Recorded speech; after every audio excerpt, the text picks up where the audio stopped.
Alright guys, how you doing? New Steve. I don't know how many of you guys know kind of what my history is and kind of where I came from, but back in the day I used to do a lot of interior design.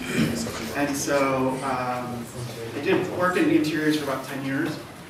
Did residential, did hospitality, hotels, restaurants, a whole smattering of things. So it was kind of all over the place. So I just wanted to kind of share with you some of what I'd actually worked on in the past and kind of tell you how it kind of weaves into maybe somehow I see UX kind of moving forward.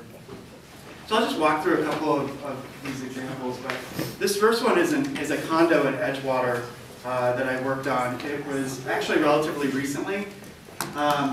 They had a kind of really kind of standard layout in terms of how their whole, their back and their kitchen worked together. So it was like this, you know, the whole like dining room and then this like wonky little kitchen with this kind of sad, unclean,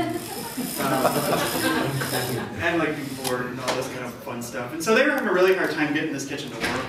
And so one of the things that I was trying to really push them to do is kind of like, all right, let's get out of the box and like literally like out of the box. Let's blow this wall out and like see what happens. And so we did some things. We kind of ended up having to kind of do some exploration, but in the end we kind of blew that wall out and they got quite a bit bigger.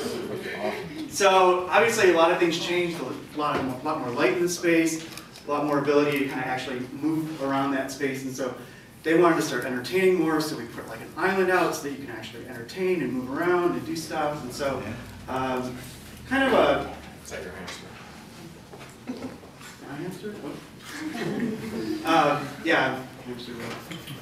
And we kind of built out a few things. They were really into like old music and stuff like that. And great kind of, with those big boys.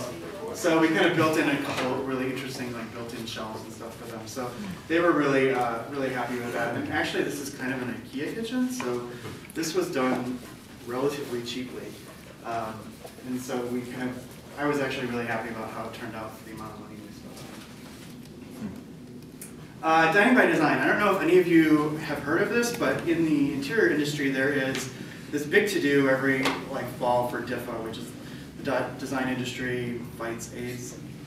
And so all these designers kind of come out and they design tables. Companies, vendors will sponsor a table and then designers come and actually design them, and people have like this big dinner and all of this stuff. And so our team was actually asked, I was working at Getty's at the time, which is a hospitality firm, and we were asked by a wallpaper company to design their space. And so they had some really interesting wallpapers that were coming out that year, so we obviously had to focus on that, but I kind of wanted to do something a little bit different.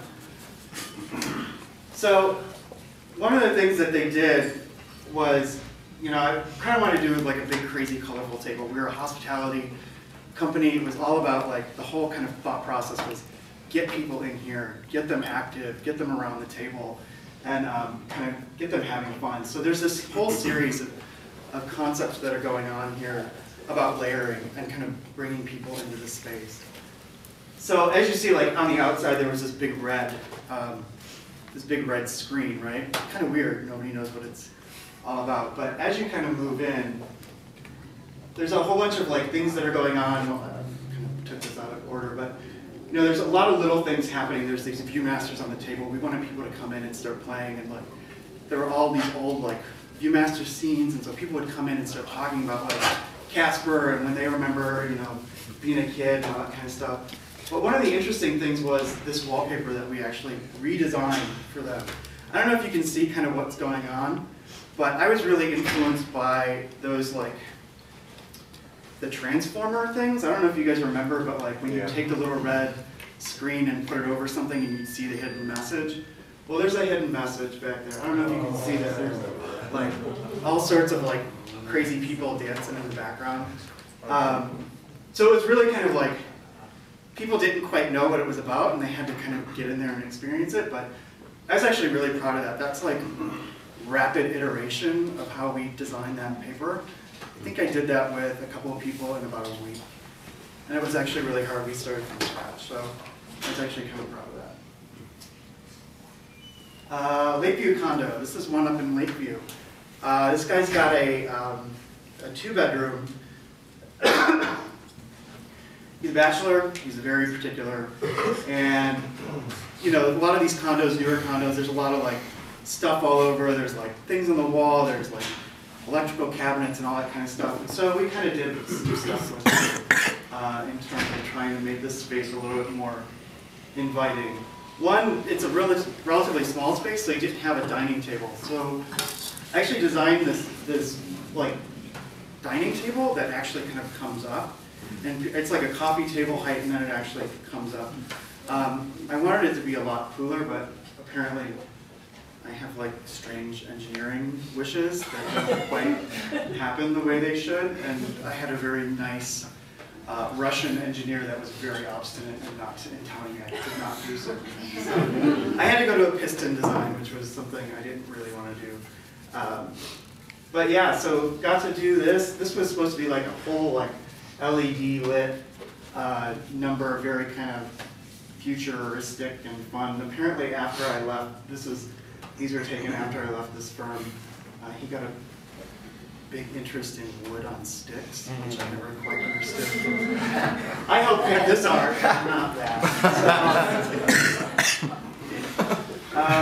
Yeah, and so the interesting thing was you walk in and there's the crazy, the louvered doors where you have to kind of go in, and that's where your furnace is and your washing machine, and they're ugly.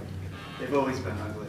So we designed this crazy like wood panel wall system that's full height all the way across, hidden latches, engineered to designs, offset louvers. It was kind of really fun. I kind of really got into designing that. So a lot of really interesting things in that one. Restaurant, 330 Wacker. So this is the IBM building. I don't know if you know, but there's going to be a hotel that goes into that building. Possibly, I think it's going to be called the Modern. It was on hold when I left, but I think it started back up. And unfortunately, my designs for the restaurant are probably going to get scrapped. But one of the things that we had done kind of from a conceptual level, this was the IBM building, so I really wanted to play on that history. And so I was like looking at a lot of tech influences, and you can't really see them so well here. This kind of got watered down quite a bit. As we all know, design can get watered down. But it's really cool. We're supposed to be plays on waveforms. So I was doing a lot of waveform explorations. This was like this crazy Corian, like carved Corian ceiling, like light fixture that this guy could do. It was just really neat. It would like play with the light very interestingly. So we had this weird felted wall covering that we wanted to put in there that was like this weird, again, kind of reinforcing all of the sort of waveforms. Kind of elegant, but still a little techy if you knew what you were looking at. So that was kind of fun. And this is kind of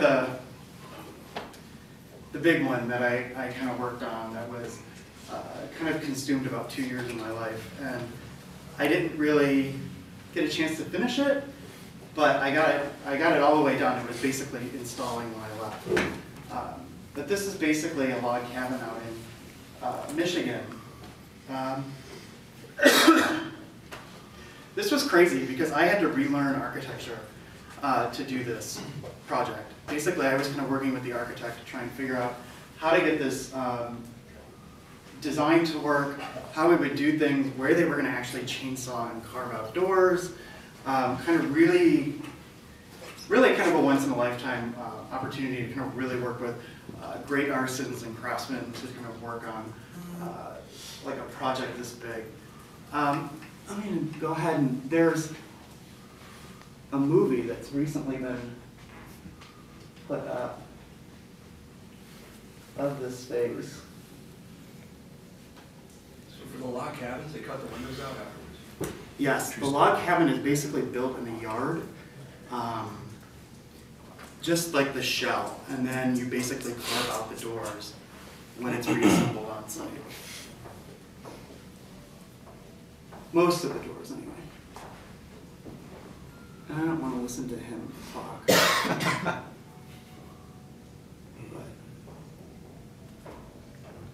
just to show you guys. There's a large piece of land, sorry it's not super high res, but large piece of land, lake that they put in. Basically, like, I had memorized every single piece of furniture, fabric, light fixture, finish in this house at the time. I basically, with my boss, and it was just the two of us, and we would like recite the code of the house to one another, which would start with the room, down to the item, down to the, so it was really interesting. So crazy like stone, they had to get in there and do, they put all these giant granite pieces in with these giant, like, I don't know, like cats or something like that, but they had to build all of this. It's like the foundations underneath are like twice the size of what a normal foundation would be to like have all of that. But yeah, it was a really massive project. It was about 5 bedrooms. There's like an office in there too. We have also tried to wire it with a whole bunch of like lighting systems and stuff like that. So it was really super integrated. Actually, it's kind of funny to me now because the amount of work and effort we put into the system to wire it back then would probably be accomplished by Wi-Fi now. And like a lot less expensive.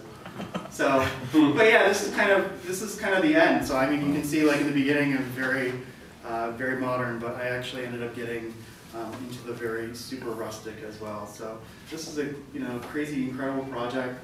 I'm kind of a little upset that I never actually got to go there when it was done. But say la vie. They put the movie up. Yeah, it was just kind of one of those once-in-a-lifetime projects that we get to work on. And, did you build it for someone, or did someone you did build this on spec? I'm assuming. no, this was actually for a lawyer in the city, and so he built this out there. Yes. So it's a beautiful place. It's an incredible piece of property too to have on it. It's very private. It's very kind of cool. All wooded. I don't know why they called it Whispering Pines, because I don't believe there's any pines on the property. Which is a slight little, like, my IA-ness gets a little wide. All cabins may have pines with pines. Well, yes.